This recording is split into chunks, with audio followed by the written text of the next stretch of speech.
Hey, hey, hey, happy Tuesday. Come on in, pull up a chair. Gaming Gang Dispatch is in the air.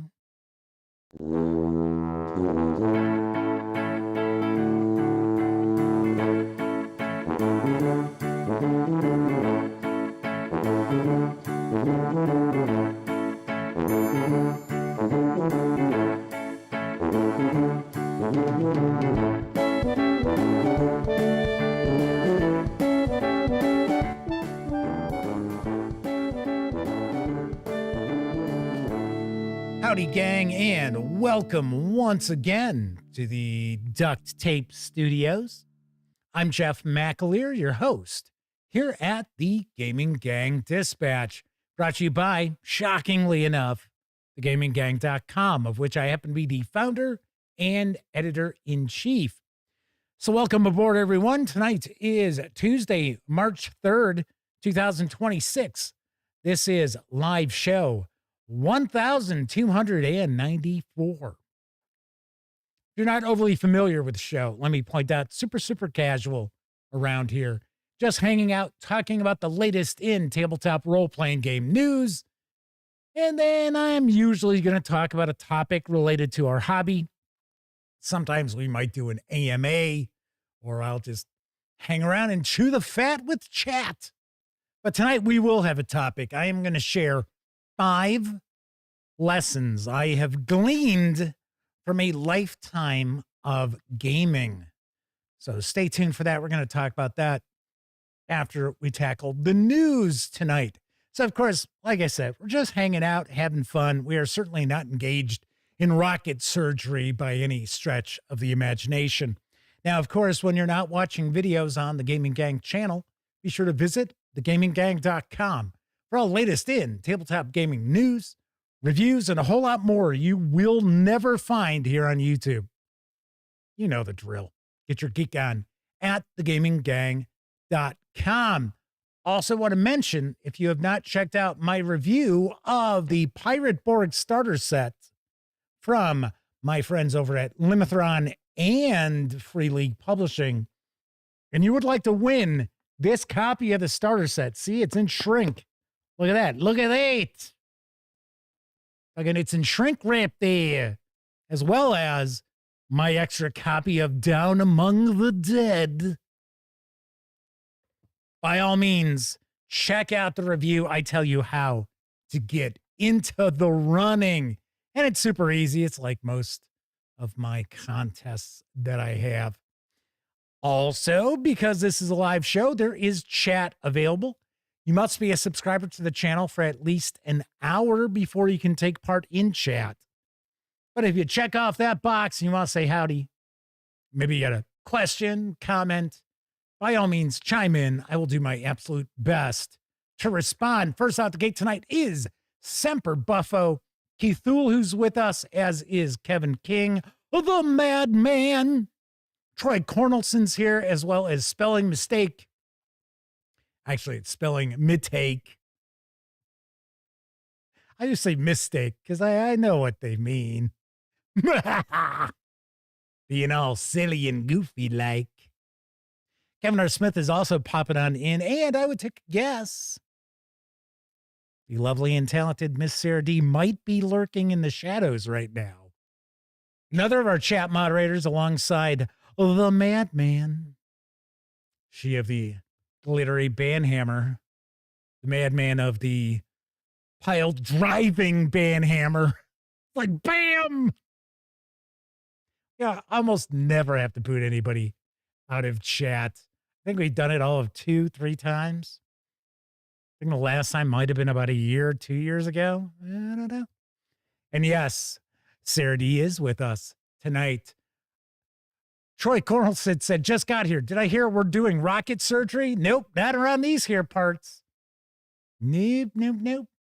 We're just hanging back, having fun. Who was it just, oh, there you go, Semper Buffo just mentioned Strahd. Yes, because Strahd is the subject of a news piece tonight. Should we jump on into the news? Yeah, why not? Let's jump on into the news because today at Gamma, Wizards of the Coast revealed their Dungeons and Dragons roadmap for 2026. They actually told me about this last week, but there was an embargo on it. So I actually thought that the retailers heard about this last week, but I guess it was today. Well, here's the lowdown. Giving broader context to the major product drops, Senior Vice President Dan Ayub also introduced the concept of seasons to Dungeons and Dragons, using major book releases as anchor points. Season structure, connected products, and play initiatives that build a stronger sense of community, as well as an ongoing conversation around the major releases. Starting in April will be the season of horror. A little strange that they would go a little early in the year. You would think maybe they would do this summer, because normally what happens, we see this all the time, especially like Kickstarters. People will kickstart like role-playing games related to horror and Halloween and stuff like that. And it's like in November. It's like Halloween's over. Halloween's over. I guess, yeah, this is early enough in the year. So this season will be anchored by Ravenloft, The Horrors Within, a Charaka deck, and a Dungeon Master screen, as well as a map pack. Organized play will be connected to Ravenloft and horror themes. There's also going to be the Season of Magic that's going to run July through September, anchored by Arcana Unleashed, or as like some people like to say, Arcana Unleashed. And then there is also, I believe it's an adventure supplement with multiple adventures, and it's going to be Deadfall. Then we've got D&D reference cards, which will also be available during that period. Organized play is going to be connected to Arcana Unleashed and high magic themes. Then there's Season of Champions, which will be October through December. The anchor product has not been announced, which would lead me to believe that we will not be seeing a Dark Sun supplement this year. I know a lot of people out there are going to be disappointed to hear that. I got to be honest. The reality is, I can't. Even though, what did they do? Would they go renew copyright or something on that? I forget what it was. Everybody all of a sudden got all excited. They're like, oh, Dark Sun's coming back. Whoa. And I thought, I don't know. It's very problematic setting, ladies and gents, boys and girls. I'm not saying that they shouldn't do it. I'm just saying the current state of Dungeons and Dragons does not lead me to believe that that is something that's on one of their front burners by any stretch of the imagination. The last major announcement, which was made at Gamma, which I see Stephen from Roll for Combat has popped on in. They are in Kentucky, I guess. It's weird. Gamma just keeps moving all over the place. I liked it best when it was in Vegas. And that was the last time I went, back when it was in Vegas, back when they only allowed a few people from the press. I think there were 3. I think there were 3 outlets that year. Kind of cool. That's kind of cool. The Gaming Gang was one of them.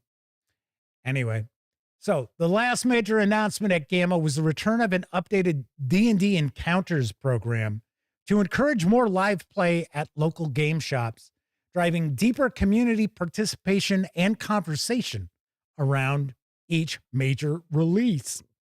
Wizards of the Coast will be working closely with local game stores to help grow in-store D&D play sessions, with kits supporting opening weekend and recurring weekly play. So, Ravenloft, The Horrors Within is supposed to be a source book. It is not. Well, I don't know. There might be some adventures in it.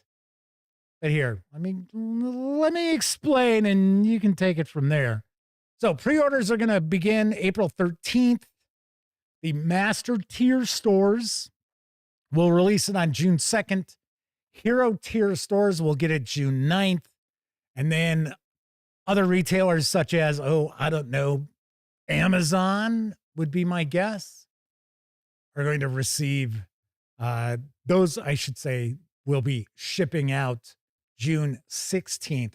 Here's the description. Ravenloft, The Horrors Within will deliver more player options like new horror-themed subclasses, species, backgrounds, and dark gift feats. It will also deliver content around Dark Lords and Domains of Dread, as well as dozens of fearsome mists denizens, including potential allies like the iconic Rudolf van Richten. Funny enough, I'm actually listening to the audiobook for Dracula, the one that's got Tim Curry, Alan Cummings, a lot of other people. Kind of cool. I like it. I've listened to it a few times. I'm just listening to it again. Anyway, The Horrors Within is a complete package for dungeon masters to build a horror-themed campaign with content that spans multiple subgenres like gothic dark fantasy, cosmic, I assume it's cosmic horror, the occult, and more. This is going to carry an MSRP of $59.99, leading me to believe this is probably going to clock in around 220 to 250 pages. Then we got the Taraka deck or Taraka deck, tarot deck. Includes 60 tarot style cards designed to enhance storytelling, character creation, or gameplay with Ravenloft, The Horrors Within. That is also a June release, MSRP $24.99. The Dungeon Master screen, also coming out in June. It's a 4-panel Dungeon Master screen with Ravenloft artwork, MSRP $24.99. And then we've got the map pack, MSRP $24.99, also coming out in June. Funny enough, when this information first came out, they said August. Said the Horrors Within was coming out in June. All this stuff was coming out in August. And I thought to myself, what? Like, why would they do that? Why not just release it all at once? But that is what they're doing. It was a misprint, I guess. So there is that. And the map pack will have 5 double-sided poster maps as well as 2 token sheets. Yep, you guessed it. MSRP $24.99. There we have that. So Stephen from Roll for Combat said they spoke to Dan about this quite a bit. I think they're just going to start with their most popular setting first. I would think that makes sense to me. Although I'm sure there are going to be people out there who are going to say, hey, wait a second. I already got Chris Strad. I got it for 5e. What do I need this for? Keep in mind, this source book, it's a lot of player-facing content. So we've got that. Let's see. A few more people popped into chat. Mr. Oliftific is with us. I think he also had to rock on out. Said D&D's on its last legs for them. People are switching to Daggerheart, Cosmere, 13th Age, 2nd edition, trying new genres. Yeah, which is totally cool. Hey, you know, I share a lot of news about a lot of different publishers. James Mitchell is also popping on in, as well as Stephanie McCallie. I always screw up her last name. I know. My last name is McAleer. So I try to pronounce it about the same. McAlee. It's like, no, Jeff, that's not it. I always forget. I hope people realize I'm terrible with names. So when I run across people at conventions and stuff, and I know I recognize them, and it's like, God damn, what's their name? I'm always like, you know, trying to glance at the badge. And it's funny because 9 times out of 10, the badge is turned around, and I'm like, damn it. Hey, you, what's going on? All righty, so there you have it. There's some new info about what is on the horizon for Dungeons and Dragons I don't know if there's going to be a press gathering at Gen Con. I would guess there probably will be, where they'll be focusing on the, was it the High Magic, the second season. I gotta say, it makes sense to sit there and be like, okay, well, you know what? Let's have, every season of the year be a season of gaming. Pete Drakulich has popped on into chat. Kevin R. Smith says, I've noticed that con lanyards love to twist those badges. Yeah, I actually use one of those, almost like a badge wallet that I had gotten. Trust me, I didn't buy it. I was giving it to review. It's very nice. It's actually very, very cool.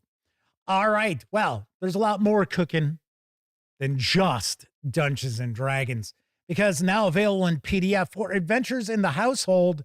I keep telling you how much news is out there from Two Little Mice recently. I'm going to talk about Winter Never Ends. And I've got the latest.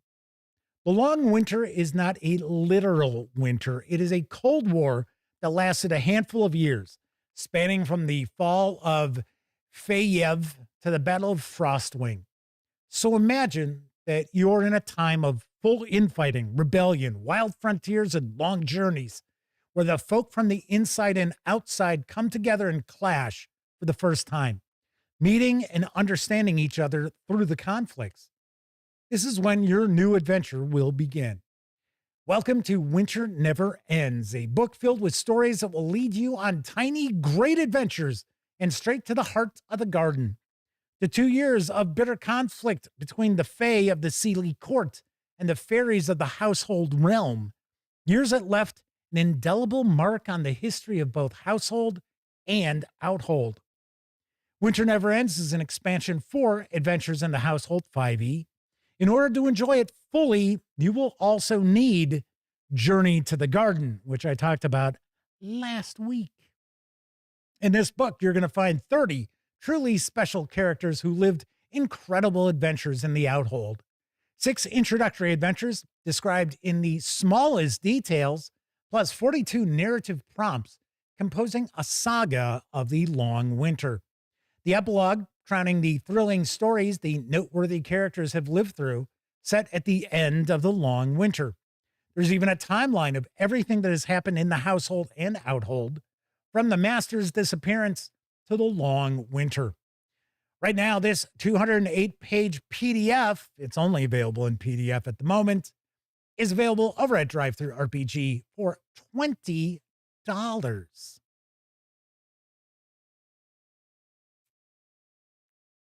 I don't know what it is about Household and Adventures in the Household that piques my interest, because I'm not necessarily someone who's drawn to like little folk adventures and things like that, or stories. Although, yeah, The Incredible Shrinking Man. Yeah. Tell you what, if you ever read the book, holy shit. It's like, wait a second, this book was written in the 50s? Yeah, but Richard Matheson's kind of like that. It's like I talked about I Am Legend. Awesome book. But that's got nothing to do with little tiny people. That's got to do with vampires or mutants, really. But yeah, this always looks really cool. I think it's probably partially because of the artwork. I think the artwork is really, really nicely done. So Stephanie says, yes, I actually got pronunciation right for a change. Hey, every once in a while, things finally click. Now, next time Stephanie pops in, I'll be like, oh, yeah, it's Stephanie McAley. Be like, slap. All right. W. Forge points out the Household supplement better have a groundhog as a main antagonist. I know we've got birds. I can tell you that much. You can tell from the artwork. I don't know if they would, though. I don't believe I said hello to W. Forge. So howdy. W. Forge also points out, here come the littles. Anyone remember that Saturday morning cartoon? I seem to. For some reason, I want to say it was on ABC. It didn't name. Moonrise Long, Storybrewers Roleplaying has teamed with Bundle of Holding for a Good Society bundle. I got the deets on the deal. Good, gentle person, attend to this timely resurrection of the January 2024 Good Society bundle featuring, well, you guessed it, Good Society, the Jane Austen-inspired tabletop role-playing game from Storybrewers Roleplaying. Good Society is a collaborative Regency RPG that captures the heart and the countenance of Jane Austen's novels, as well as shows like Bridgerton, Downton Abbey, and Upstairs, Downstairs. That was a classic. Create your own Regency character, from a wealthy heir who falls in love with the aloof new arrival to a charming socialite bent on ruining a rival's reputation. On the surface, Good Society is about balls. Dances, folks. Dances. Estates, sly glances, and turns about the garden. Yet players must navigate powerful currents of social ambition, family obligation, and breathtaking, heart-stopping longing. Good Society gives you the power to change the story in your favor, taking control of influential connections, creating rumors and scandal, and orchestrating balls, carriage accidents, and even marriages. Wait a second, carriage accidents? People got killed in carriage accidents. You're not trying to murder folk, are you? Are you? Exploit your advantages, connections, and family influence to achieve your secret desire while jealously guarding your good name. So why is this revival timely? Storybrewers is kickstarting a new edition of Good Society with revised rules, additional sumptuous art, and a carriage load of new modes for play. Just don't create accidents with those carriages. The publisher is going to provide a free compatibility guide to ensure the supplements already in this offer will work with that new edition. It is not currently up on Kickstarter yet. It is going to launch soon enough, though.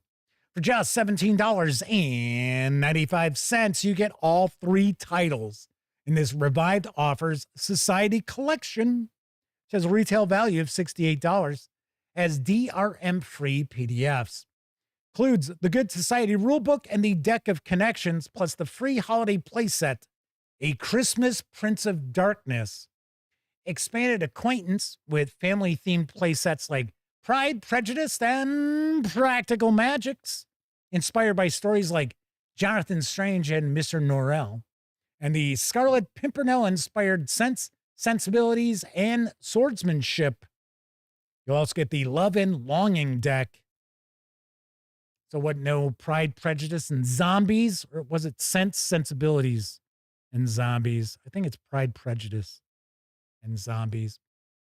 Regardless, these savings run through March 16th. You know what I always thought was kind of interesting? And I will be the first to point out, I am not exactly an expert on Jane Austen, right? I mean, I've seen enough movies based on her works, but she's always considered to be Regency era. But the vast majority of her life was spent in the Georgian era. I think she only lived through like 6 years, 7 years or so of the Regency era. Although I guess probably because her novels were published during that period. But yeah, kind of, I find even here, they're talking about, this is a Regency era role-playing game. Nice. I've heard good things about Good Society. So there you got that. All right, let's see.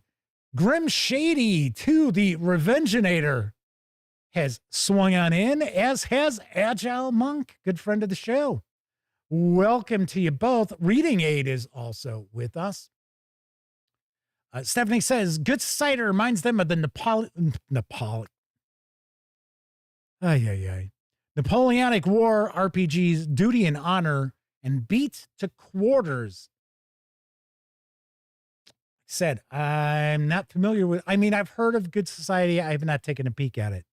So Grim Shady says, Sense, Sensibilities, and Sea Monsters. Nice. Moving right along, now available from Raven God Games, at least in PDF, is the Reaver Sword and Sorcery role-playing game, and I've got the scoop. Reaver Sword and Sorcery role-playing game is a tabletop fantasy action adventure game that utilizes a die chain mechanic that gets out of the way of gameplay and allows a narrative to take precedence. Players take on the roles of mighty warriors, daring rogues, and cunning sorcerers. I've got a cunning plan, me lord. Guess maybe I should say, I've got a cunning spell, me lord. To test their mettle against nefarious cults, supernatural horrors, and a harsh, uncaring world, all in search of fortune and glory.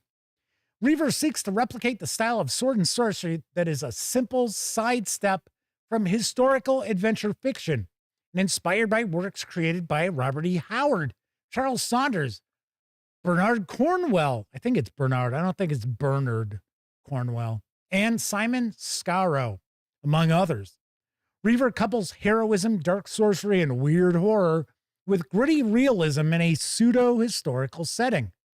If you enjoy these films and works like Conan the Barbarian and The Northman, that was a wild movie, that's the mix Reaver brings to your gaming table. Get your sword and sorcery with more grit and less gonzo with Reaver. This all-in-one rulebook includes character creation, game rules, journeys, mass combat, adversaries, artifacts, and much more. Has an intuitive die chain mechanic that facilitates quick action resolution and narrative gameplay. No special dice needed. The funky dice can be simulated with standard dice. It's got fast player-facing combat, dark, corrupting sorcery. It's given for sword and sorcery, folks. It's gotta be corrupting. Can't be like, oh, hey, I'm gonna cast some cantrips. Nope, it's not sword and sorcery. Narrative currency for players and game masters. An expansive ancient world setting, which includes history, geography, astronomy, religion, plot hooks, and more. You can pre-order the 384-page hardcover for $59.99. The PDF has already landed over at DriveThruRPG for $17.99. And I gotta say, this really caught my eye. I was like, this looks pretty cool. Let me get a news piece out about this. And I checked, according to DriveThruRPG, no AI was used with this because the cover, I don't know what it is about the cover. Maybe it's the font on Reaver that makes me think that it's AI, because I've seen a lot of AI artwork RPG releases that kind of have a font similar to that. But still, I got to say, this looks pretty cool, especially if you're looking for a swords and sorcery sort of role-playing game. All right, Mark Hawkswell and Zarkwan have joined us in chat. Welcome to you both. Kevin King says you can mash up Reavers with the Regency game, but then you'd only be left with the Reavers and a body count. Yeah.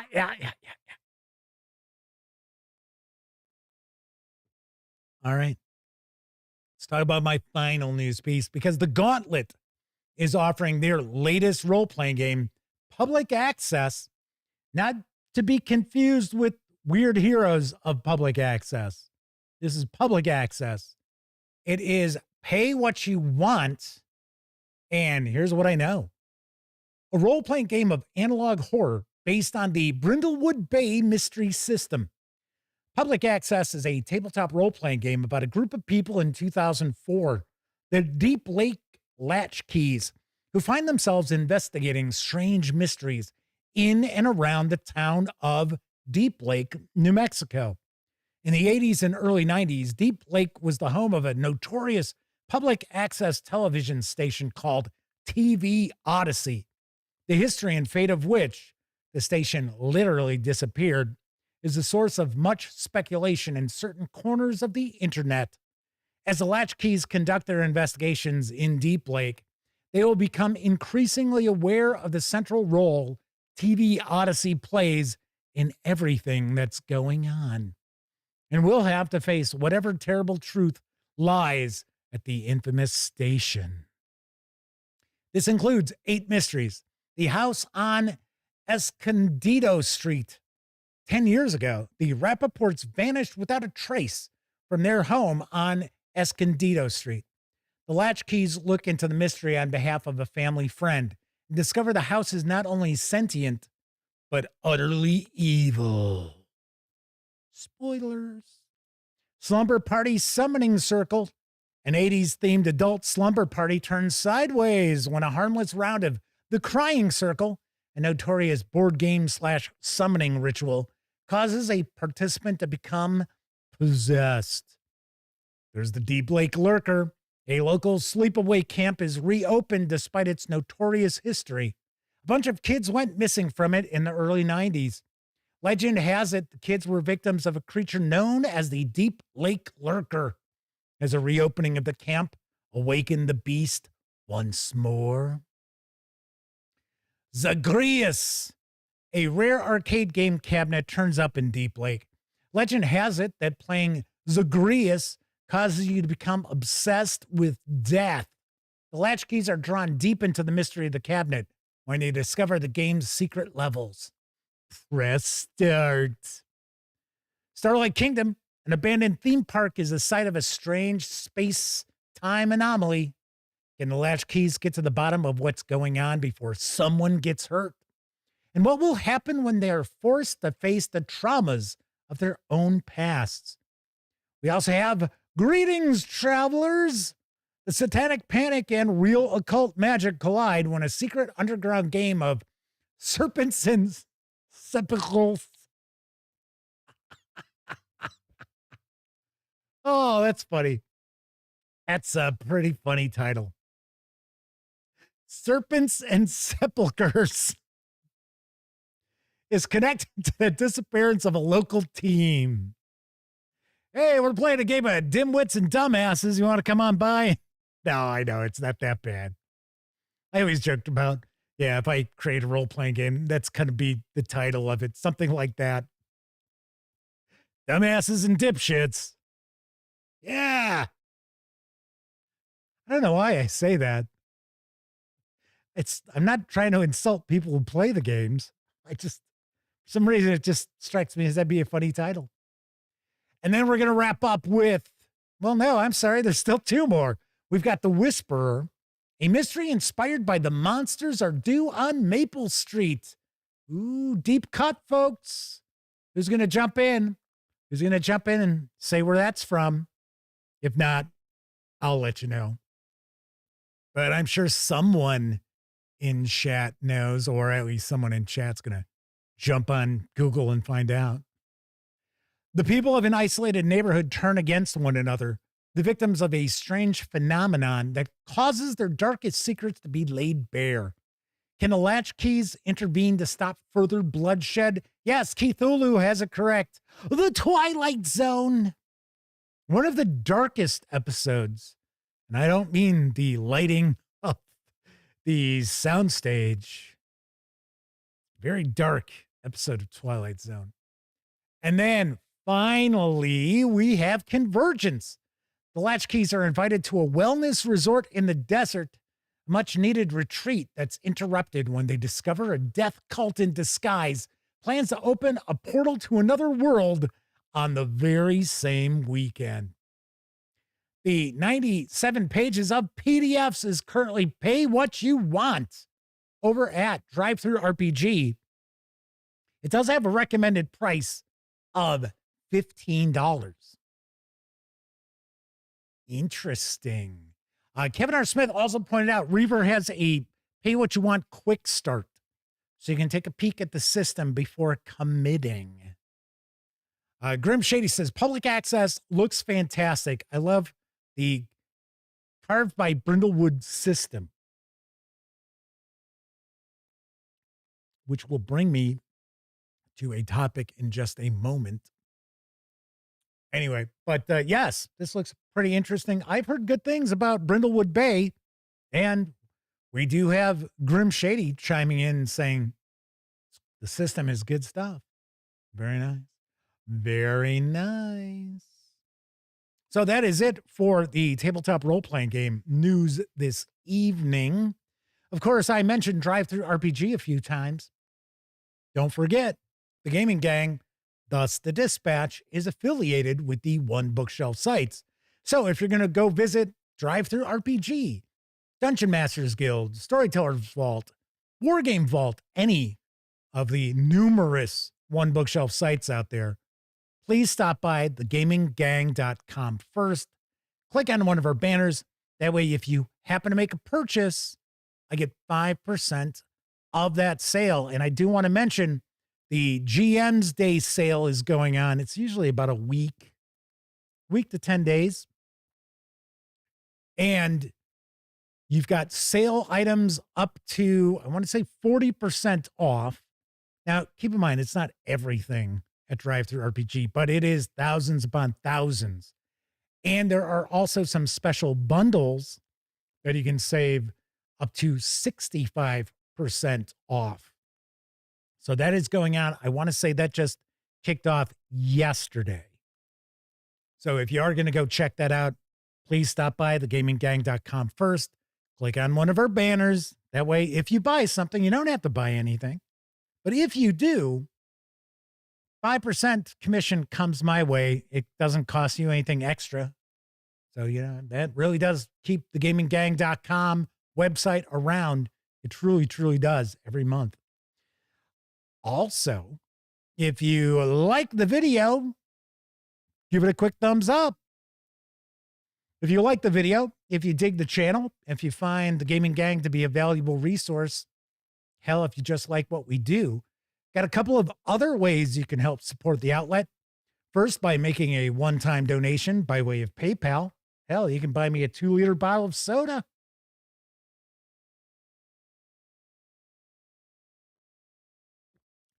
Ooh, that's good. You can also become a monthly member of our Patreon. There are links in the show notes for all of that. In fact, take a peek at the show notes. There's also an invite link to our Discord server. Absolutely free to sign up. So be sure to hang with the gang over on Discord. And I always like to give a big thank you to all of our Patreon members during the live streams.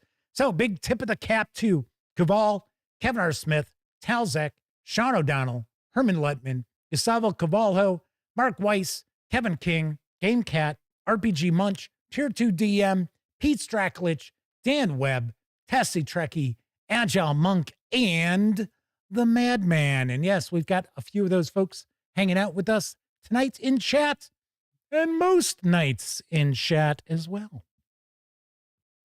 Anyway, I was going to say, the public access reminded me of a topic real quick. Someone on Discord, speaking of our Discord server, had asked about making a recommendation for like a noir sort of game, like an investigative role-playing game. They had asked if I had checked out Dark City. I think it's Tomorrow City and Through the Hedgerow. And I have reviewed the first and the last.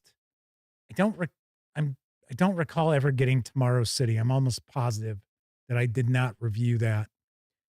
So I said, well, Dark City, yeah, I liked it. And I mean, it's a noir role-playing game. Exactly, what you're asking for. And they said, well, they've also heard good things about Brindlewood Bay, but the characters are elderly women in that. Sort of like the Golden Girls all go Murder, She Wrote, right? Which I know we've already talked about. Jessica Fletcher is a serial killer. That's the whole thing. That's it. I mean, how nobody ever figured that out is beyond me. Everywhere she goes, there's a murder. Suspicious? Hell yeah. And now we've got public access, which it doesn't strike me as being kids on bikes because it doesn't say, even though the latchkey part makes me think latchkey kids, but I don't think that's it. I think that they're adults or, probably late teens, maybe, investigating all this stuff. So Grim Shady says, they've got Tomorrow City. It's very diesel punk pulp. Absolutely not sure it's got the full-on noir thing, though. Yeah, that's why I was kind of surprised that they asked. Well, I was kind of surprised they asked about Through the Hedgerow, too, because that's certainly not a noir game either. Christopher Lundgren's joining us in chat. Welcome. Anywho, so tonight I'm going to share 5 lessons I have gleaned from a lifetime of gaming. But before we get into that, real quickly, I just wanted to mention, wow, totally different world today than from the last time you joined me for the stream. And I'll tell you, this is just a good way to escape all the realities of this world doing this.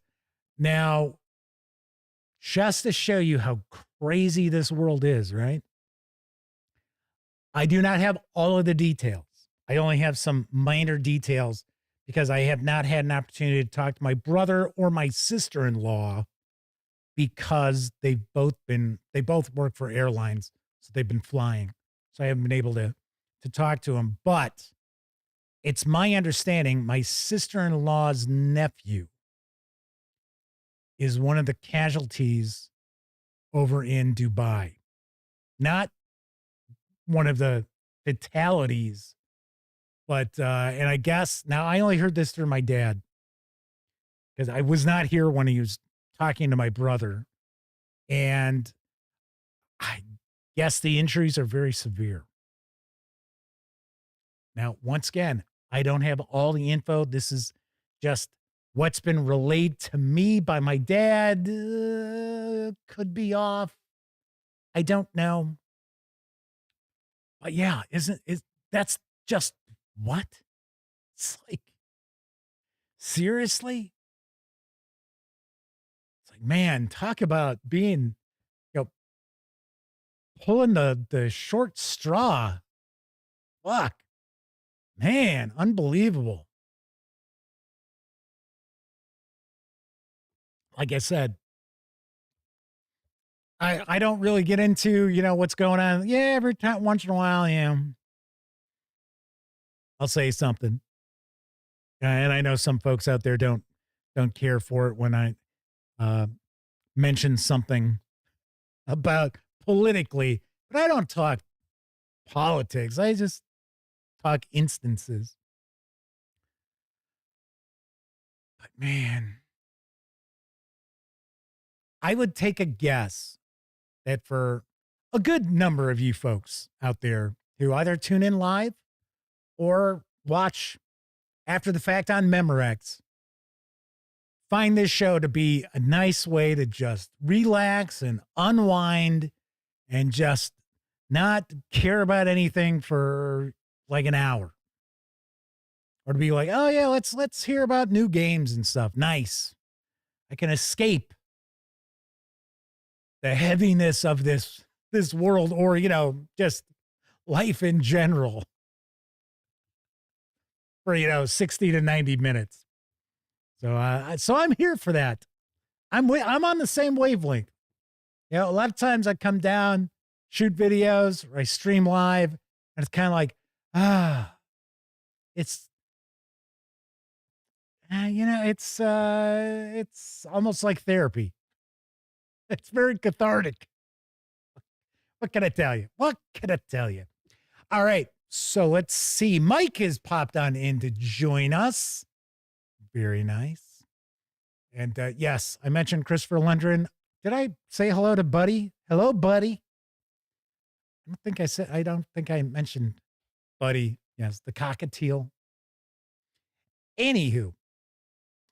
So I am going to share 5 lessons I have gleaned from a lifetime of gaming. And yes, there's a reason why I'm using the word gleaned, not learned. Gleaned. Danny Gable and Pete Straklich are with us. Hasn't Pete been here for a while? No, maybe not. Maybe not. Anyway, so I am going to share those lessons I have learned in just a few moments. But first, I think it's time. What do you think? What time do you think it is? What time is it? Oh my gosh, it'd be like howdy doody. Hey kids, what time is it? I think it's time for a brief intermission. Folks, and a hearty welcome to our drive-in theater. We have a wonderful evening's entertainment lined up for you, one that will provide several hours of pleasurable relaxation and diversion for you and your family. Did you fail to dress up for tonight's show? No tie, an old shirt and slacks, a house dress? Well, don't give it a thought. We're glad you came as you are. We just want you to enjoy yourselves. Don't forget to visit our refreshment center during the intermission or any time. You love the tasty array of snacks we have to offer. So will the youngsters. Everything is quality and so good. We hope you'll make this a weekly visit. Bring the family. Bring your friends. There are always wonderful new pictures to see, delightful snacks to nibble, a gay, pleasant evening for all. Oh, a word of caution. Don't drive over 10 miles an hour in the theater area for your safety's sake. And Mom or Pop, go with the kids when they leave the car. We hope you have a wonderful time. Come back soon. It's refreshment time, and our refreshment stand is loaded with good things to eat. There's crispy, crunchy popcorn, and hot, delicious buttered popcorn, lots of candy, and frosty, refreshing cold drinks. Why not treat yourself at the refreshment center now? True! It's true! It's true! It's true! It's true!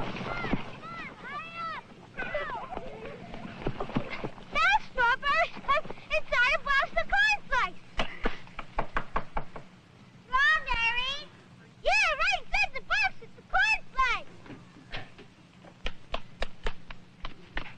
What's it called? New Post Cornflakes and Strawberries.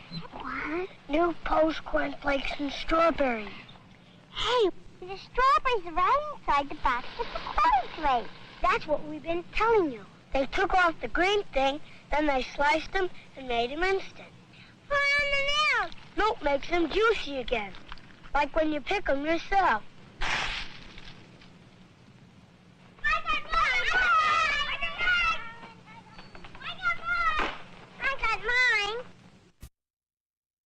This volunteer doesn't drink Wilkins Instant Coffee. I hope you know what you're doing. Oh, I do.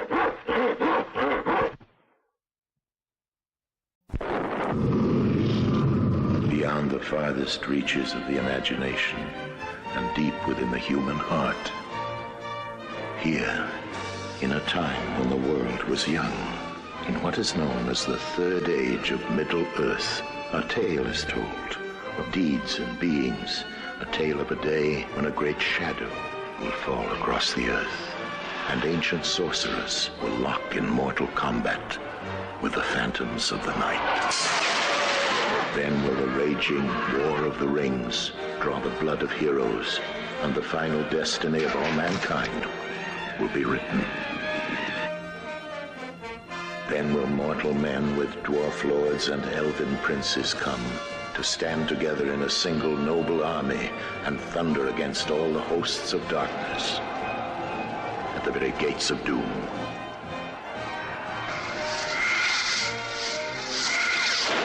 This is the legend of Middle-earth as it is written in the hearts of men. It is a world more real than any other. A haunting, forbidden world where innocence can overcome evil and a single dream is more powerful than 1,000 realities. This is the magnificent gift that J.R.R. Tolkien left to the human heart and that fantasy films now brings to the screen. The vision beyond imagination. The Lord of the Rings.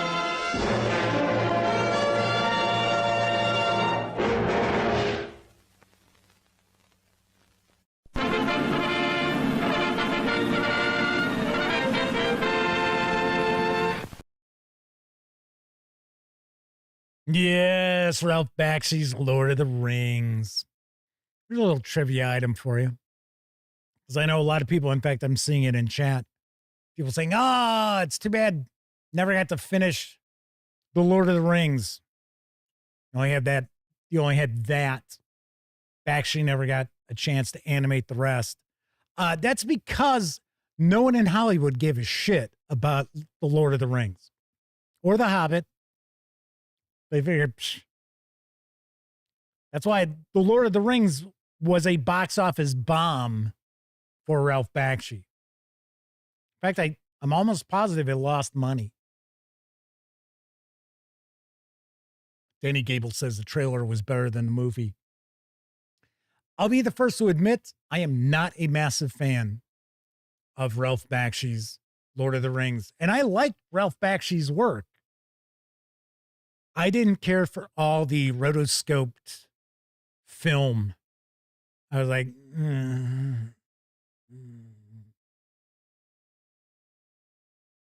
For a while back, she just had this, he'd fallen in love with rotoscoping.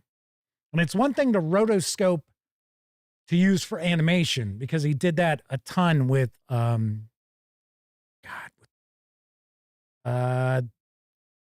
the movie about music. It's American. I keep wanting to say American Pie. It's not American Pie. That's a famous song. Damn, off the top of my head, I can't remember it. Because I actually love that movie. American Pop. Thank you. Tesco Love is with us, providing me with the opportunity to actually get the correct name out. Let's see. Max Apocalypse has also popped on in, as has JD Sewell and 245 Trioxin. And Kevin R. Smith says, yes, technically Rankin Bass finished it. That is true. That is very true. In fact, they have the singing orcs, which my best friend Elliot Miller has never been able to get over. In fact, if I remember correctly, I think he can still sing the song. Max Apocalypse says, rock and rule. Kidding, but they do like that one. I've seen it. I think I only saw that one once. There you go. Kevin R. Smith, where there's a whip, there's a way.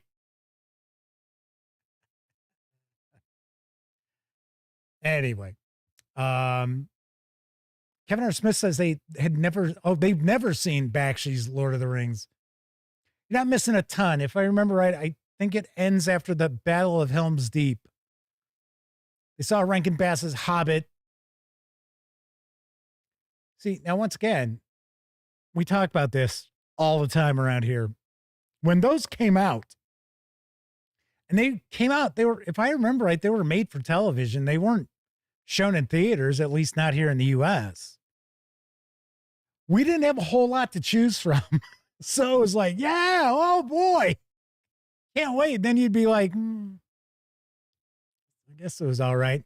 It's like, those of us who watched the Star Wars holiday special live, yes, we were all like, what the? But we were also like, oh, it's Star Wars, man. Woo. Kevin R. Smith said one of their ex-coworkers saw Bakshi's Lord of the Rings and said it was a good movie. Just stopped. Yeah, just ends. So anyway, Stephanie's calling it a night. Thank you very much. We have some folks hanging out from across the pond, so it's pretty late over there. J-Man is also joining us tonight. All right. So, as I mentioned, I wanted to share 5 lessons I have gleaned from a lifetime of gaming. And they all have to do with tabletop role-playing games, but a couple of them are pretty much just any games, anything at your table in the hobby, right? Anyway, number 1, and I know people argue about this, and there are a lot of people out there who their livelihoods depend on this. Well, depend on preaching against this. Rule number 5. With role-playing games, spend some time prepping your game. I'm not necessarily saying that you have to sit there and devote an hour of prep time for every hour that you're planning at the table, but spend a little bit of time. Even if it's only 30 minutes for an entire session, which should be all right. Even if you're just sitting there coming up with ways of how to describe the setting, the locations, what things look like, what they sound like, what they smell like, etc. It goes a long, long way. And I say it all the time, and I understand there are a lot of products out there telling you, hey, you don't need to prep anything. Buy this book, read this book, and you'll be able to just sit down at the table and just fly like an eagle, baby, without even taking a moment at a time to think about what's going on. I disagree. I really do. I truly disagree. Now, once again, I don't think you need to be, as a game master, someone who sits there and comes up with this huge backstory for everything that's going on. When you're prepping things, make sure you're prepping things that are going to be player facing, things that the players will encounter or need to know. A lot of times, one of my biggest complaints, and there's a lot of complaints from reviewers out there, when you're reviewing an adventure and it starts getting into stuff where it's like, how in the world would the players even know this? Why would they care about this? Well, yo, this room used to be used as this and blah, blah, blah. And this took place here and yada, yada, yada. And you're like, and what has it got to do with the players? You're wasting my time. You're making this less playable at my game table. See, I've said this, and I know of other people out there who really harp on this. There are a lot of role-playing game adventure authors out there who I guess are failed novelists or something, because it's like, really? But if you don't spend any time prepping your game, even, like I said, just getting a feel for how you want to present the environment to your players, they're gonna feel it. They're gonna know it. And I talk about this all the time, that my goal whenever I'm running a role-playing game, number 1, that everybody has fun. And I try to make it a memorable experience. If you just do no prep on everything, or everything is just rolled up with random tables and stuff, which in my opinion is still kind of prepping, if you roll stuff up on random tables and then take a minute to go, okay. So how will I, okay, all right. So yeah, I can incorporate it that way. Sure. That's fine. That's prep. Just rolling stuff up and going, oh, okay. Table 1, table 2, table 3. All right, I'm done. Like, well, that's not anything. Keith Wu said they ate at a restaurant called From Across the Pond last Friday. There you go. Very nice. Let's see. I always get this wrong. It is Nate. I'll just say Nate. Nate has joined us once again. Nate, 15E. Kathy Evans says, I agree. Little prep makes a game run smoother. Kevin R. Smith, I don't believe in zero prep. Maybe minimal, efficient prep, but not zero. Christopher Lundgren asks, which systems take more prep time? OSR style or D20 style? Or 2D20?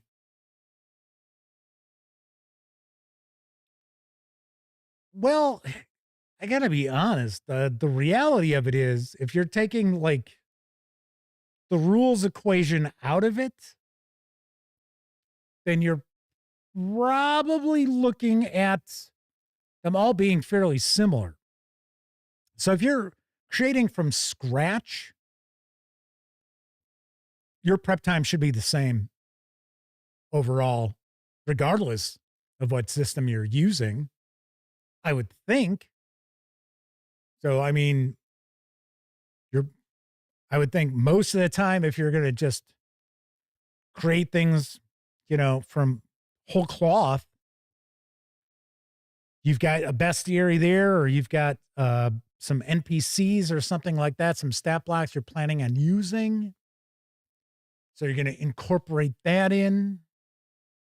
But I wouldn't think the OSR or D20, because I'll tell you right now, you can prep for just a few minutes for any of those.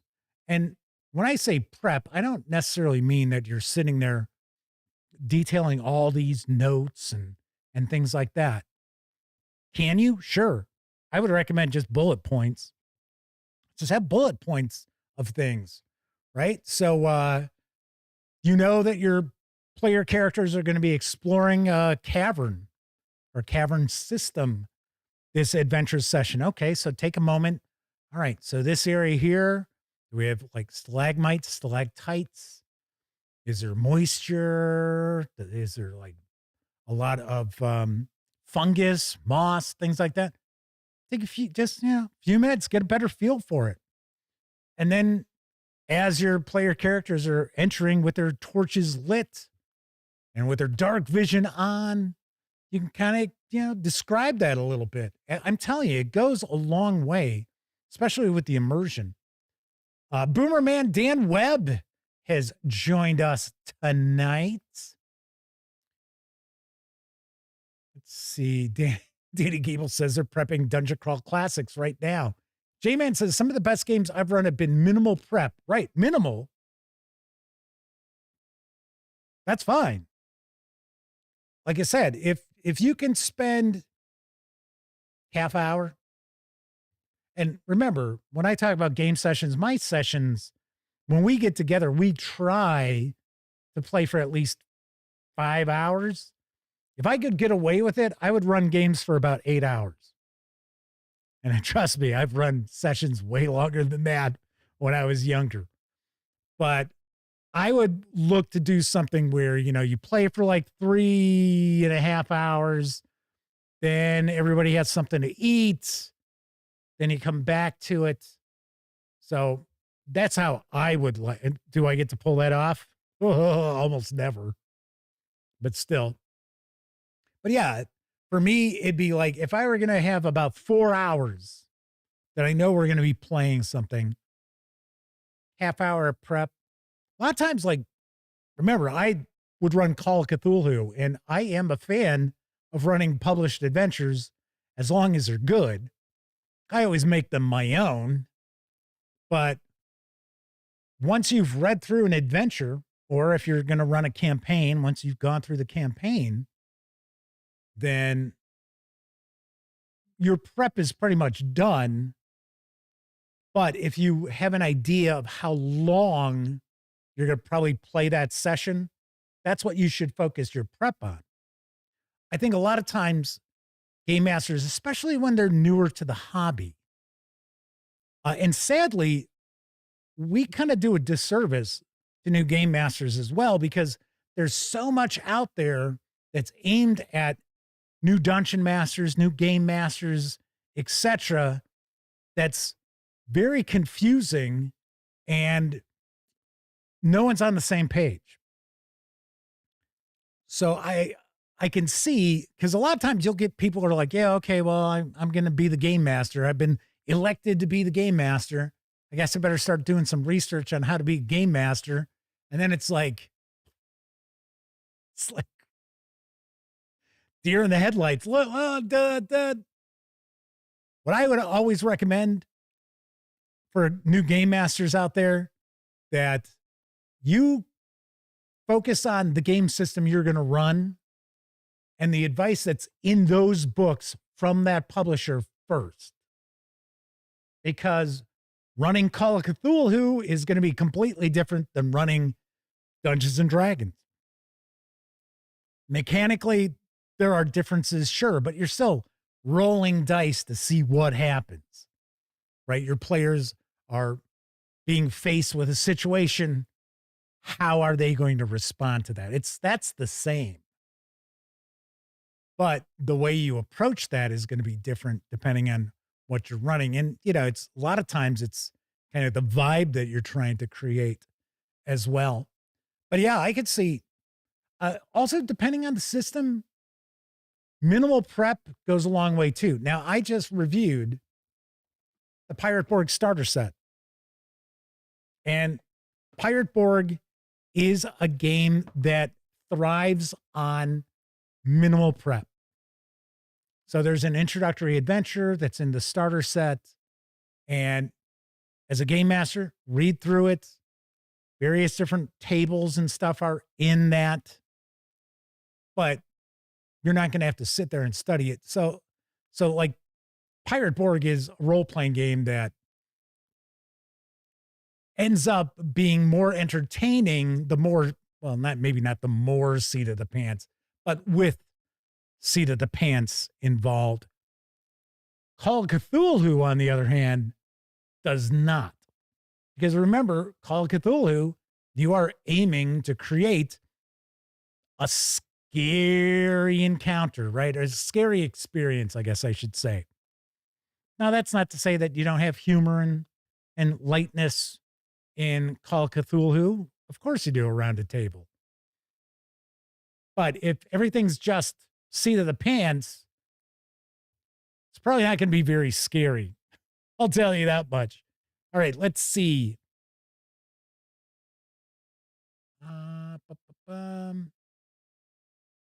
Bunch of chat here. So there was some question about GM-less role-playing games. I have played, to me, there isn't much difference between a GM-less RPG and a solitaire board game. And from my experience, now granted, I don't have a ton of experience with solitaire role-playing games, but many of them tend to fall into like the journaling category of games, which isn't really my bag.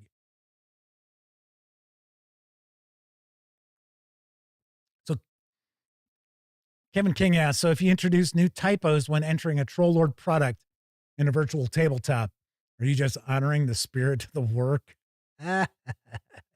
Hey, I got to point out, I reviewed Coriolis, The Great Dark, The Flowers of Elgarob. Love it. It's got a lot of typos in it. It was like, what the hell? Like, for some reason, TH doesn't exist. So it's like flamethrower, zenith instead of zenith. It's like, what the hell's going on? We never see, I mean, we see typos in Free League Publishing stuff, sure. Just like My City of Nightmares. I have the book. In fact, it was right behind me for a while. You may have noticed the volumes behind me have changed. I'll explain why before we wrap up.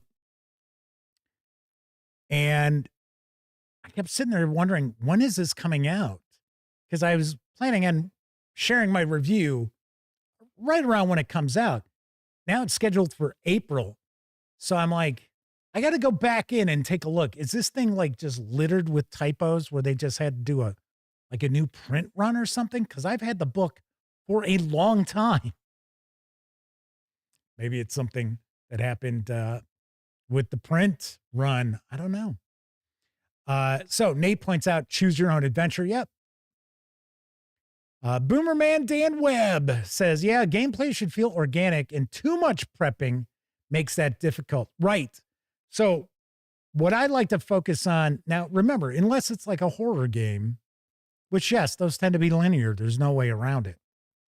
That doesn't mean that you can't have different ways for the player characters to come to the realization or to gather clues and things like that. It doesn't just have to be completely linear. But I recommend having plot points, like story points, set pieces, as opposed to a plot.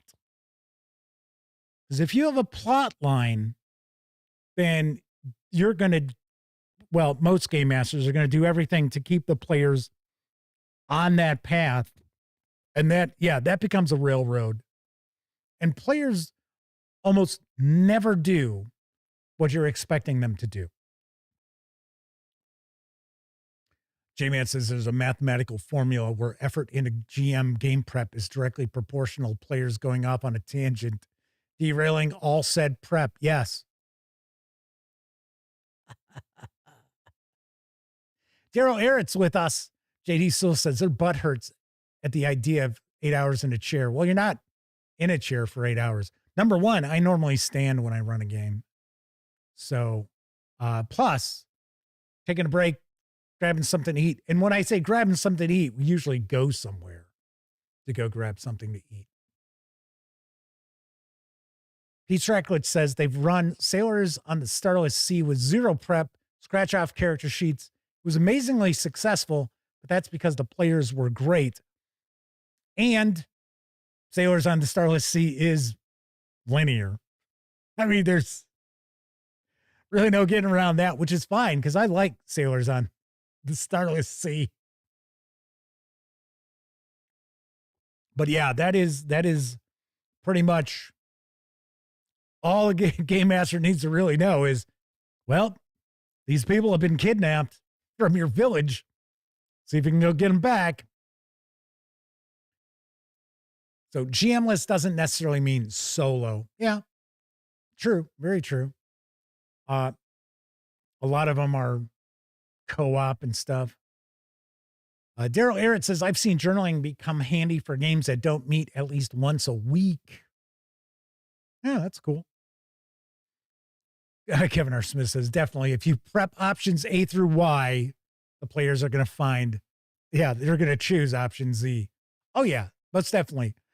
What I'm saying is, don't just pick up something and be like, okay, I'm going to run with this, or just sit down. Unless you're like a professional author, then yeah, okay, I could understand that, right?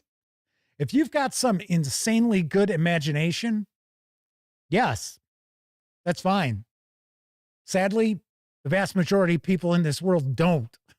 So you need a little bit of a prompt. Rule number 4. Look up the rules after a game session ends. Now, if you can't find a rule that you're looking for in 90 seconds, let's say 3 minutes or more at the most, make a decision, move along. No doubt about it. I have seen in my lifetime games just, oh my God. Years ago, when I actually had an opportunity to be a player a little bit more, I had the opportunity to play in games a few times with somebody who was just running their first game with whatever system it was. And then it'd be like screeching halt, screeching halt. It was like the equivalent of someone learning how to drive a manual transmission for the very first time. Go. It's super hard to get a flow going in a role-playing game, and it gets harder the more people you have around the table. And once you actually have things clicking, everything just feels like it's, just in the right gear and you're moving along. The last thing you want is to have to bring the game to a screeching halt while you sit there and go, I know it's in here somewhere.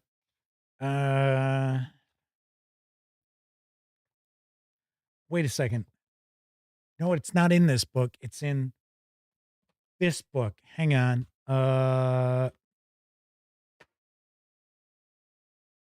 Tell you right now, the rule doesn't matter that much. Just does not matter that much. Make a ruling, try to err on the side of the players, and move along. And then at the end of the game session, you can tell everybody, hey, you know what? I promise I will find what that rule was before we get together, or even do it before everybody leaves. But yeah, it's one of the absolute worst things to do. And it's one of the things that will dissuade people from returning to your game table. Because trust me, they'll be more bored by searching for that rule than you will be.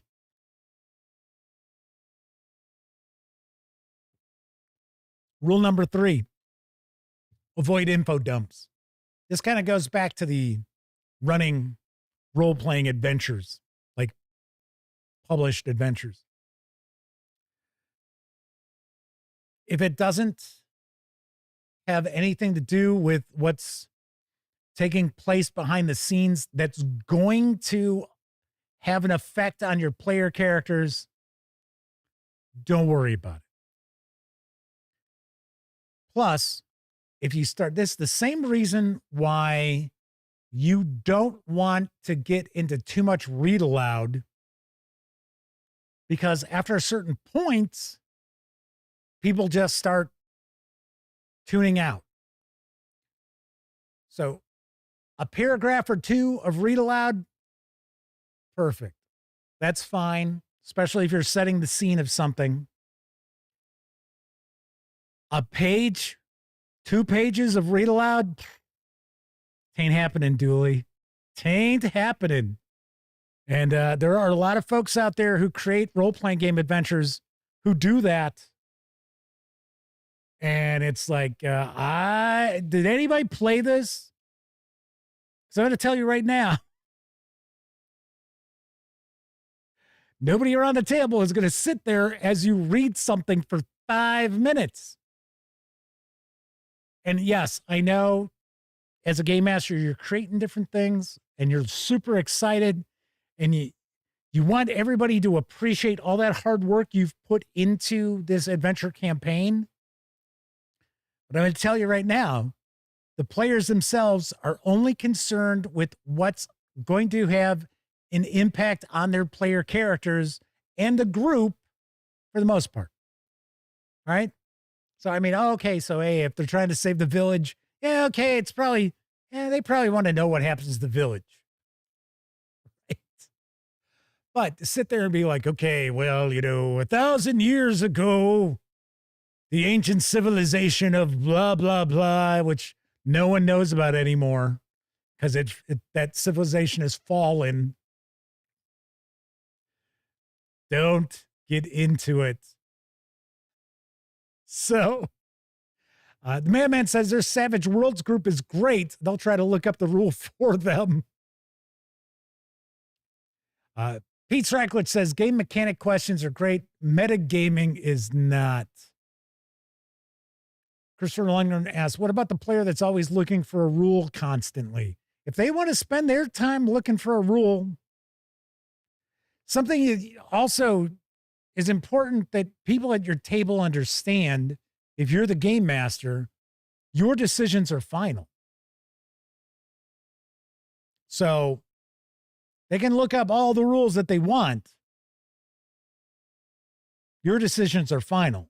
So I've talked about this before. You know, you want to run a role-playing game the way you want to run it, and it might not necessarily be to the letter of the rule book. That's completely your prerogative to do. And if players don't like it, too bad. W4 says, but don't you want to know the history of the One Ring? Yeah, but you could roll out the history of the One Ring as far as the player characters are concerned in a couple of paragraphs.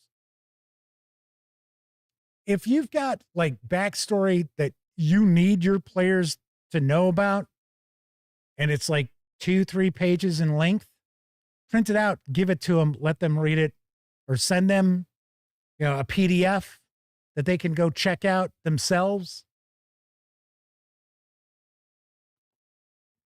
If they don't read it, then you know that they're probably not that interested in the game you're going to run anyway.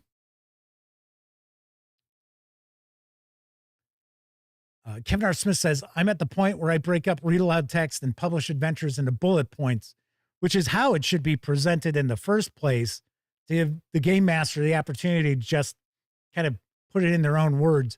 I have to laugh. I'm not going to bring the publisher up again. I see this. It's like the kickoff of the adventure, and it is 2.5 pages of read aloud. And I kid you not. It says, before the read aloud kicks off, it says, read aloud or paraphrase the following. How would you like me to paraphrase 2.5 pages? It's like, what? It's like, come on.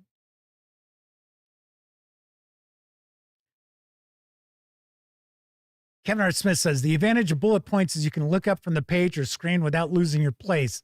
That way you can make more eye contact with the players instead of looking down and reading. Yeah, that is something else you certainly don't want to be doing as a game master, is sitting there, spending your entire time running a game like this. I've mentioned it before. I almost never use a game master screen. Setup I normally have, I will usually have a chair next to my chair. On that chair, I will have a little box top for me to roll dice into. Or I have a few like mouse material,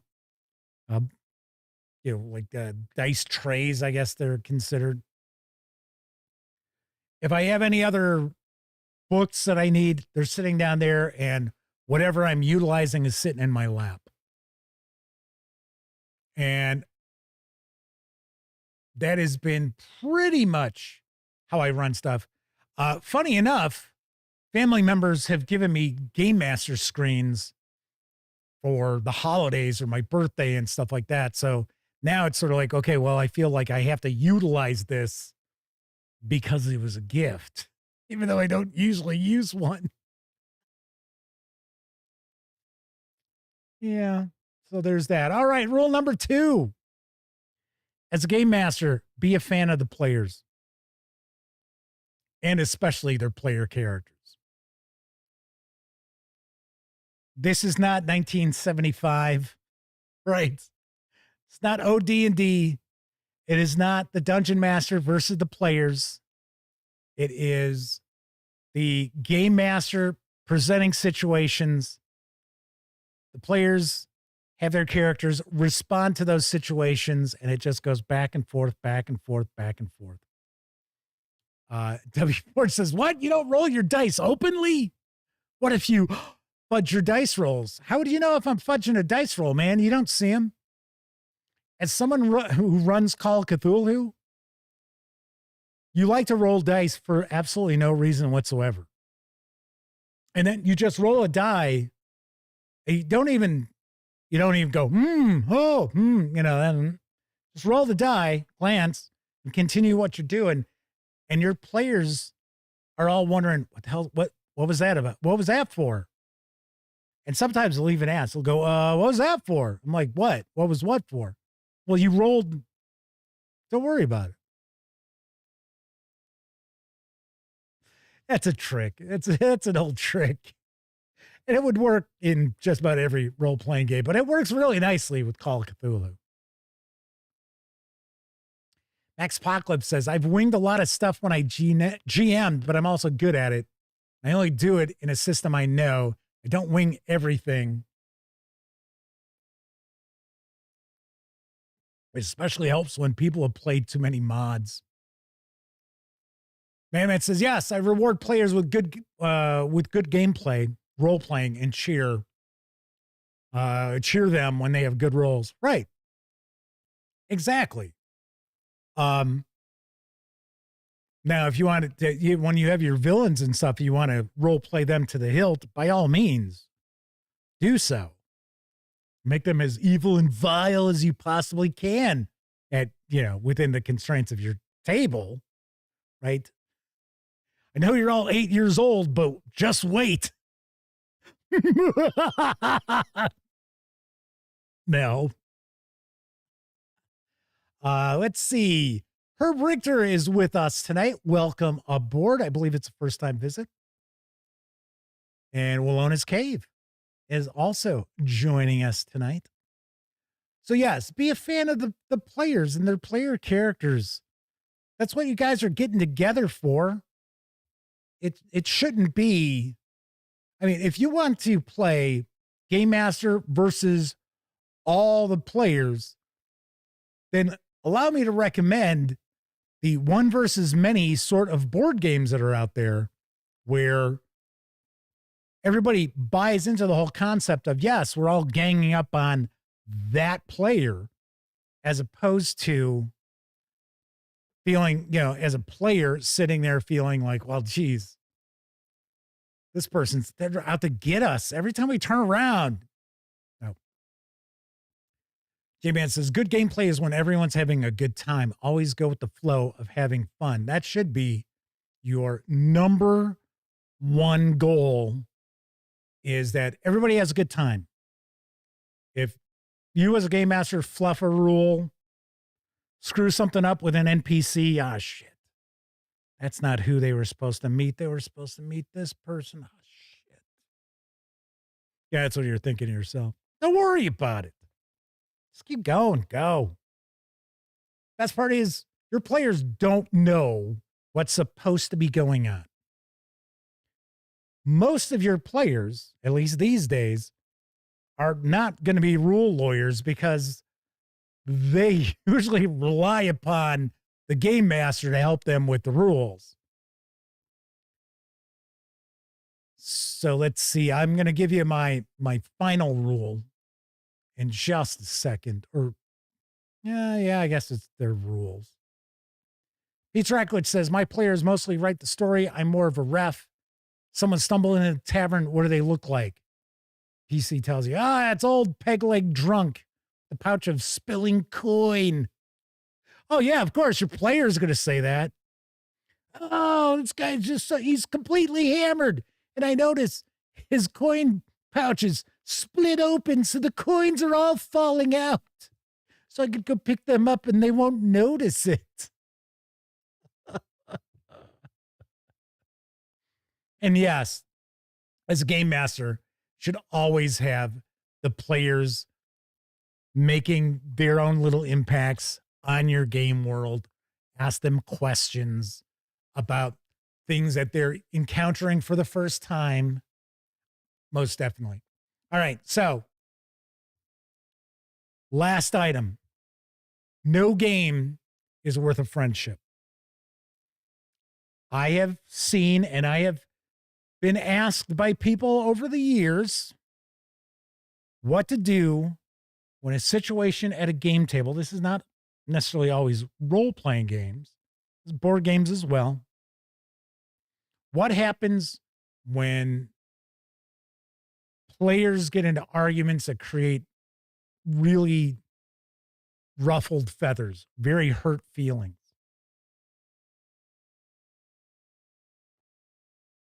Like I had an email Saturday. Somebody emailed asking my advice on something like that. Kind of led me to the topic for tonight.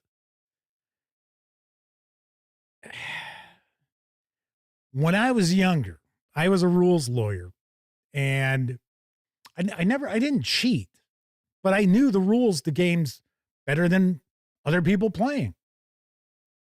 And it led some people get very pissed off and be like, no, you can't do that. It's no. And then you get the rule book and you go, here, look, see, it's right there. It's like,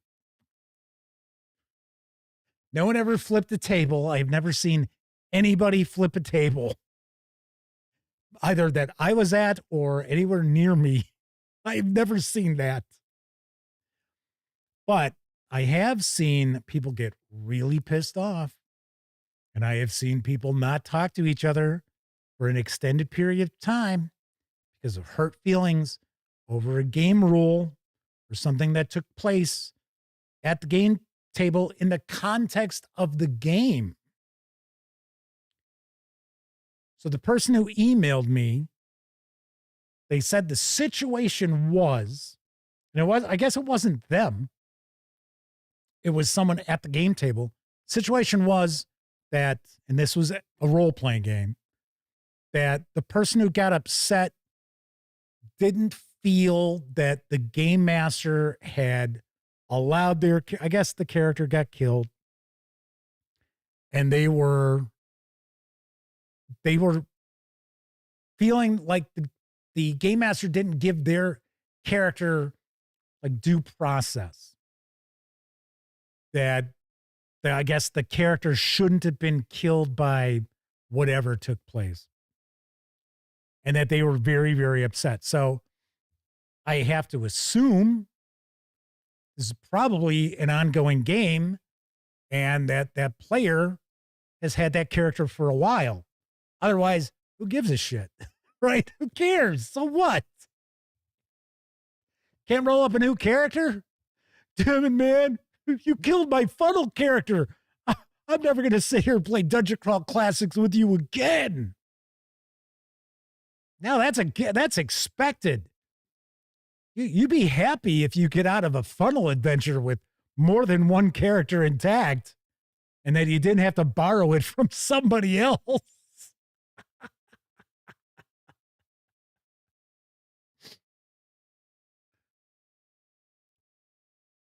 Walona's Cave said, say the players didn't get into arguments, the characters did.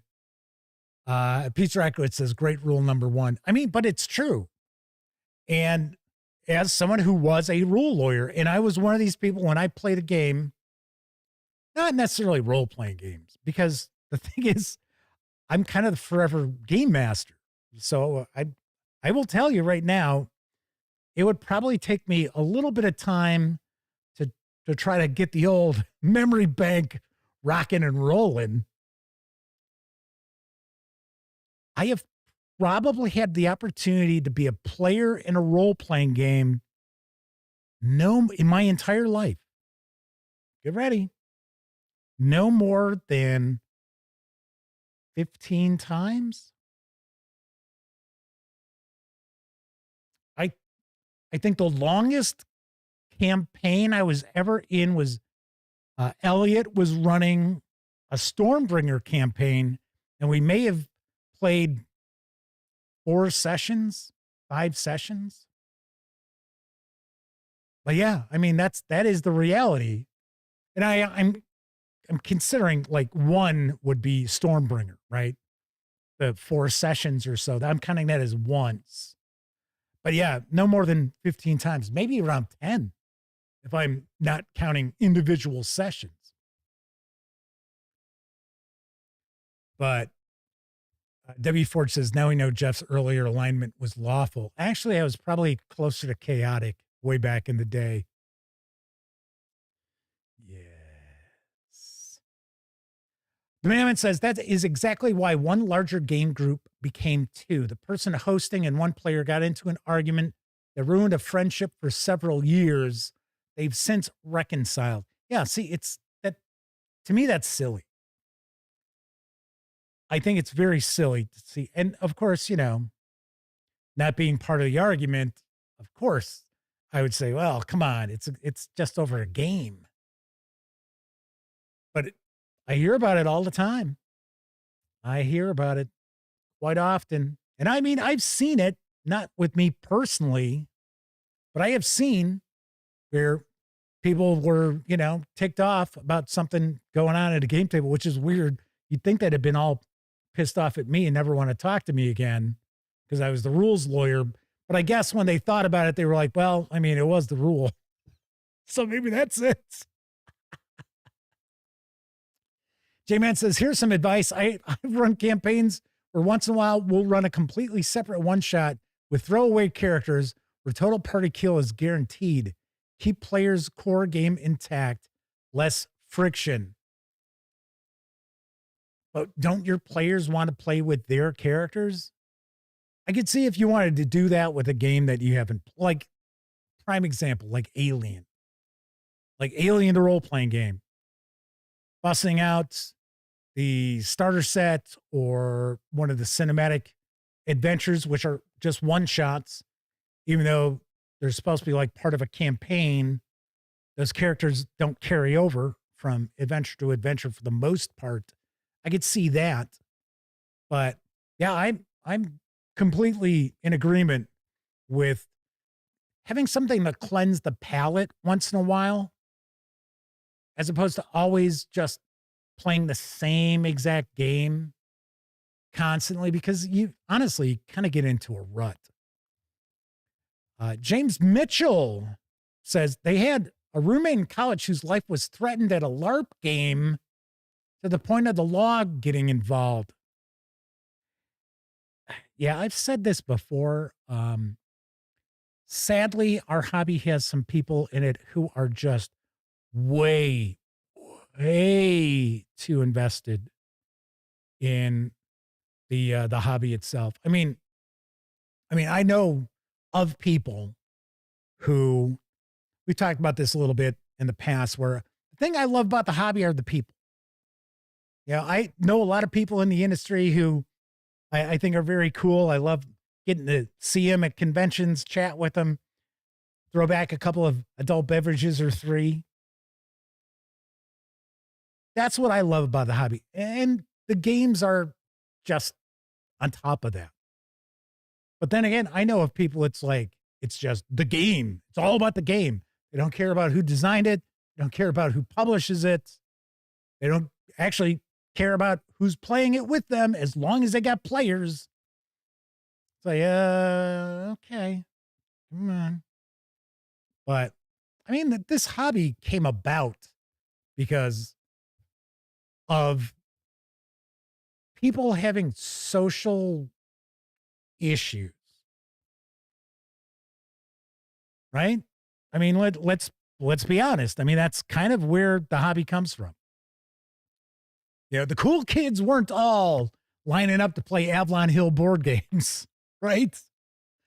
I got into this stuff because I liked science fiction and fantasy. So I was a big reader. And being a big reader has helped me as a game master tremendously. I don't claim to be like a fantastic game master. I just make sure people have fun when they're playing. So the Madman says, great topic. I agree with those lessons 100%. I mean, some of it's just common sense, but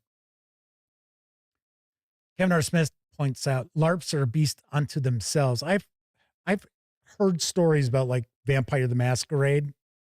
I've seen a LARP twice. And not my thing, not my bag. But I was at a nightclub in Chicago, the Excalibur, that I think was on Wednesday nights on one of the upper levels.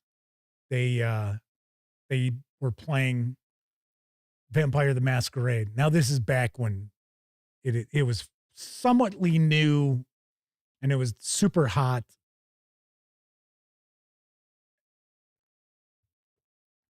And I was dressed, I was into punk and stuff.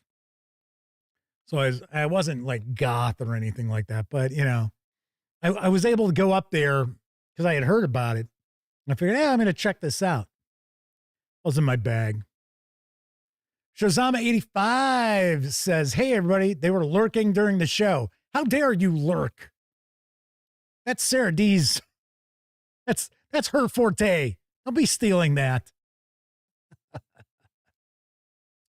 Shazama85 said, that's why new people never play with them at home games, just at the shop. Easy to pick up and leave or have them ejected. New player, if the new player is threatening people.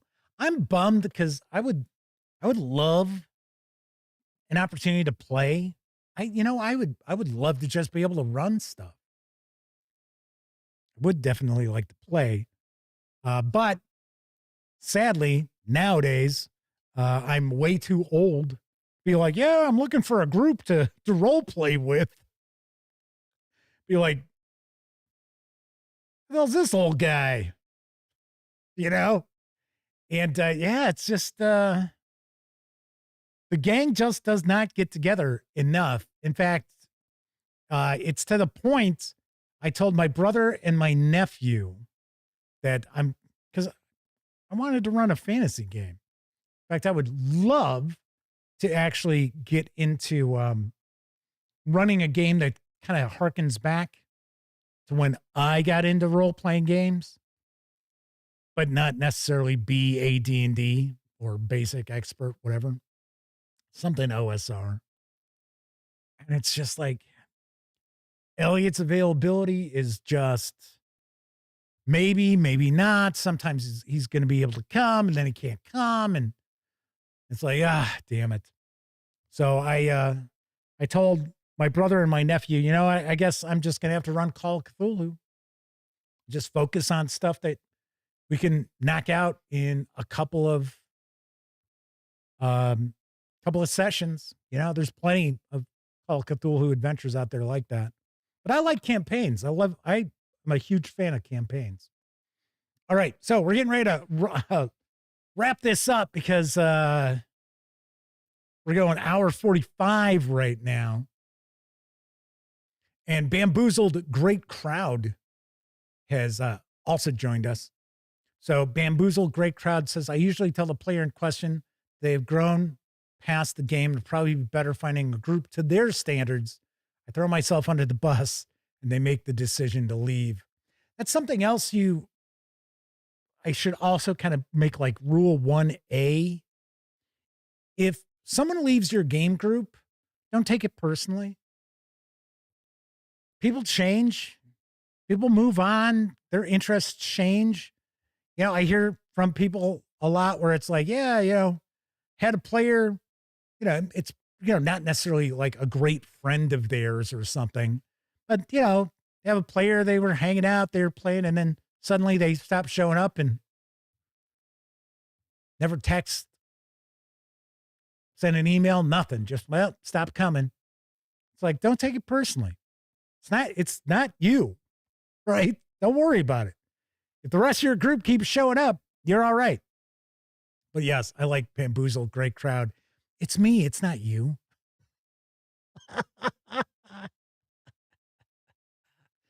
Ravenclaw 74 is with us. Pete Drakulich was inviting me to their home game. Yeah, I mean, there are a couple of people who are like local, like the folks who do the portal, what is it? Portal Vortex in Lisle. They just had their convention in February. for like Valentine's Day. I know the son, who's also one of the organizers, who's probably in his 30s, late 30s. He has a game, and I was like, yeah, I should ask. And I'm like, no, maybe not. So yes, Pete Strykowitz is like, and the gang too. Yeah, I keep kicking around that we're gonna try to do Foundry. See, one of the problems I encounter, and then we're gonna wrap this up because I don't want this to be a 2-hour show.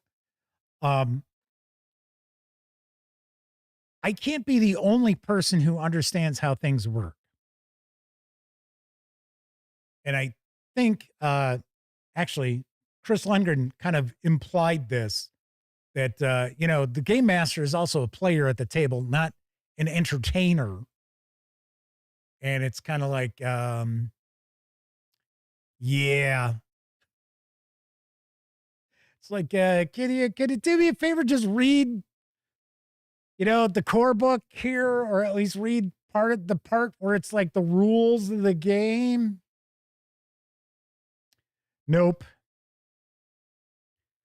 Ravenclaw says they had an opportunity to meet Luke Gygax and some of their favorite Battletech authors at Genghis Khan in Denver last weekend. Very nice.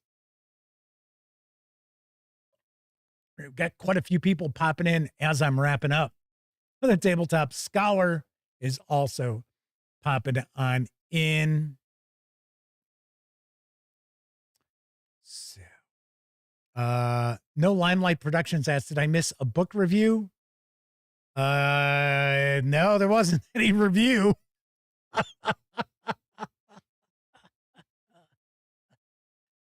All righty. So that is it for this time out. It's funny because I was sitting there going, how am I going to fill an hour tonight? He almost did 2. Anyway, if you're watching live, thank you very much. If you watch live and took part in chat, tip the cap to you. Because not only are you keeping me company, you're also keeping each other company as I'm sharing the news or pontificating about something.